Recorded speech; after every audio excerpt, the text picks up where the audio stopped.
Welcome to the Redirect podcast. My name is Abigail Hewins. And I'm Emily Rojas. The Redirect podcast is a show where we shift the conversation back to books. We discuss themes from some of our favorite fictional books and how those themes show up in real lived experiences. On this short welcome episode, we will introduce the show, our friendship, and our love of reading. Yep, and like you said, we have our friendship, so let's start there. We were friends from birth, maybe, or what do you think? What do you think we met? First friends. I mean, I don't know. How early can you become someone's friend? Pretty young. Yes. Our moms are best friends. Yes, and we grew up going to the same church Yes. until Abigail moved away. And that was And we the still most... live far away. I now Yeah. live in Los Angeles, and Emily lives in Chattanooga, Tennessee. Yep. So our 13-year-old trauma was actually preparing us for our adult reality of having a long-distance friendship. A lifetime of long distance friendship, but we're pretty good at it. But why don't you tell everyone why we decided to start this podcast? Great start. So, we both have a love of reading. I would say that's one thing that's kind of been a through line of our friendship for a long time. And we originally kind of started with the idea of tying in books to bigger cultural conversations and how we see like real life experiences playing out in fiction and how they help us think about things in a different way.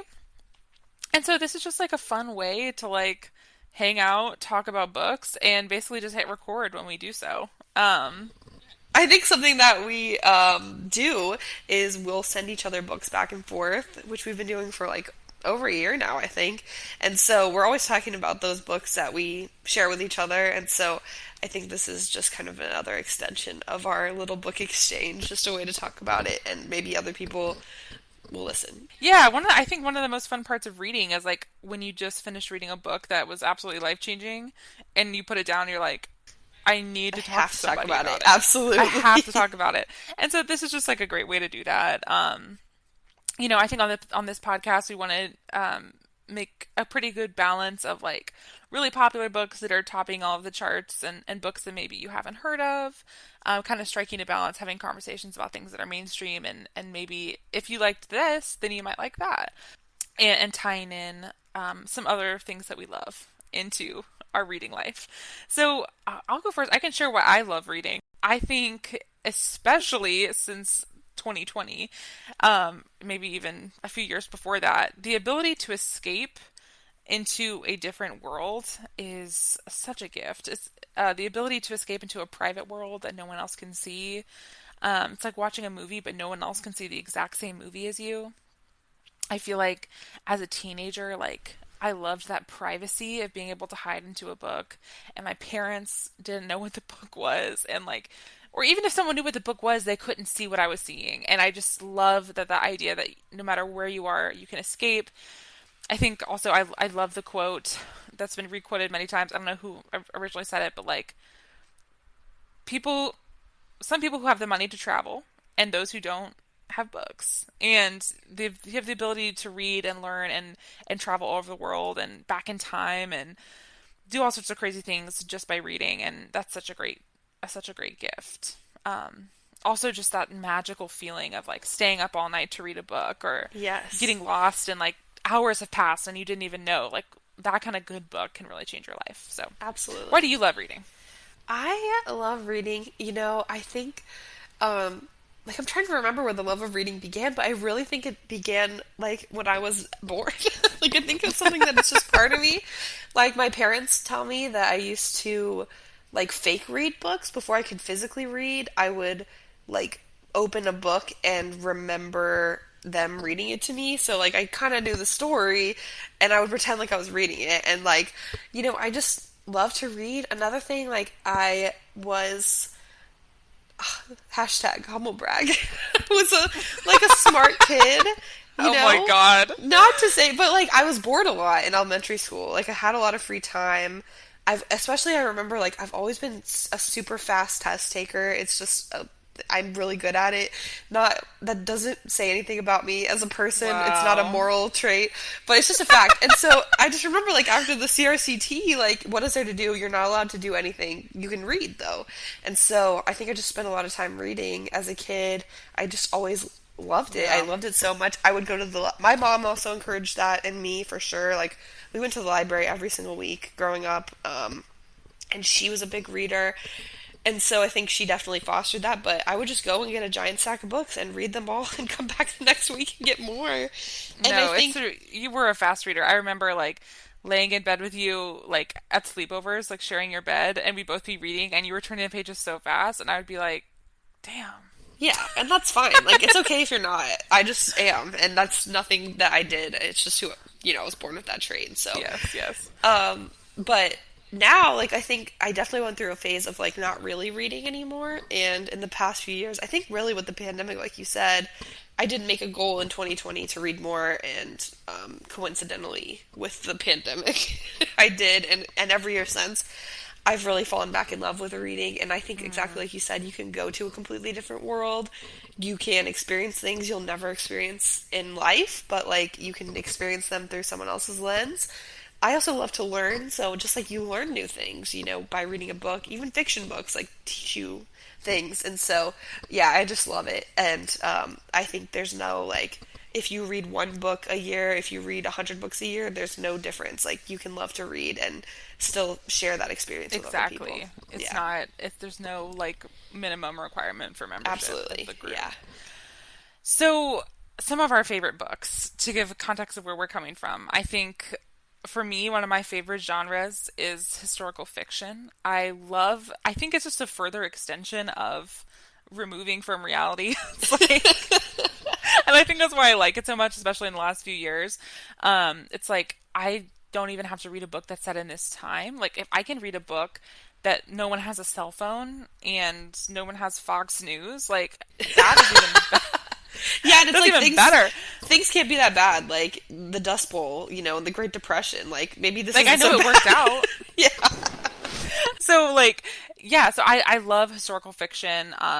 It's hard to think of my all-time favorite books, but some of my favorite historical fiction books would be the Outlander series by Diana Gabaldon. I'm so sorry, Diana. I don't know how to pronounce her last name. I hope that that's it. I love Kristen Hanna. I love The Nightingale. That book ruined other books for me for a really long time. I love The Four Winds by Kristen Hanna. I think she writes amazing female characters and writes about feminism in a really great way. My first book that ever really changed my life was The Giver by Lois Lowry. Obviously, that book is amazing, and it's the first book I read that really made me think critically. And it's amazing. It's like 110 pages or something crazy like that. Like it's so short, but that book really changed my life. I also love memoirs. I loved Educated by Tara Westover. I love Hunger by Roxane Gay and Made by Stephanie Land. Those are all three books that really helped me see the world a different way just from somebody telling their story. Overall, not a huge nonfiction person, but I do love a good memoir. And of course, I also love romance. Give me all of the contemporary romance, give me all of the smut, give me all of the chick lit. Like it's marketed for me. I am the target demographic. I love it. I love Emily Henry. I love all three of her books. Book lovers, people we meet on vacation and beach read. Also, Ali Hazelwood. I can't wait to get her new book. Like, I just love a good contemporary romance. And I think there's no shame in that. So, what about you? What are some of your faves? Yeah, so my early years, as we'll discuss in coming episodes, I did love Twilight. I think that maybe launched my love of reading to a Yes. new level. I Yes. loved also Die Hard fan, A Series of Unfortunate Events by Lemony Mm, Snicket. I was deep into those. you So were. deep. Stories for other days. But just so many books. Again, like I was going to the library every week, so there are countless like YA and like children's Yes. novels that I love. I remember Margaret Peterson Haddix was another big fan of mine, which she wrote kind of like sci-fi mystery books for kids. and that is still a genre I love today. So I love a thriller, I love a mystery, Mm, I love a dark book with a twist at the end. I love it every time. Some of them are good, some of them are bad. I don't care. Like, I mm, love them all. mm-hmm. One of my favorite authors in that genre is Lorith Ann White. She has a quite a large quantity of books that are kind of in that genre. What I like about her is she writes books that are that like mystery twisty, but a lot of times they'll be like a romance plot too. So I'm like, I get the best of both worlds. But my favorite Mm. book by her is called In the Waning Light, and it is really good. I believe that one is about a true crime podcaster investigating a murder in her own family. So Ooh, super cool. I that also sounds love good. Gillian Flynn, who wrote Gone Girl. She's got several other books. Like Sharp Objects is one of hers, and so I like anything by her. She's a, hall pass. And then romance, I also love. A great Mm-hmm. one is The Devil Comes Courting by Courtney Milan. That's one of my faves. Also, like you said, anything by Emily Henry, I also love. But I love romance, and I think I love thrillers and romance for the same reasons. Like, I think they really do transport you. You get kind of caught up, and they have a formula. Like, Yes. kind of where you're going. Like, the people are going to fall in love. And, like, the We're gonna do thriller. a whole episode on tropes. Oh yeah, we are. Because you just know, like, there's things that happen and you know where it's gonna go. Maybe it'll could shock you, and obviously I love the shock for the thrillers. But the same thing is like when I'm reading a thriller, I know there's gonna be a twist. I may not know what the twist is, but I'm But you gonna know what's keep gonna happen. reading until I get Mm-hmm. to that twist. And I think both genres are great if you're like in a reading slump because you're gonna want to find out what happens next in both It'll suck you in. situations. Obviously, growing up, we both loved Harry Potter. Like Yes. all of, we both loved The Hunger Hunger Games. Like Games, yes. anything, like we were both into. We shared a love of like the dystopian teen thing. So like the Oh yeah. Delirium books, Matched. Um, what was that other Countless one? others. Oh, Divergent series. Like Divergent. anything that was like a mix of dystopian, action, Love romance. Triangle. Yeah. Yes, like yes, yes, yes. Send it. Yes. Yes. So okay, that's a little context on us. Every other week, we're going to be sharing a conversation that shifts a bigger cultural theme back to reading.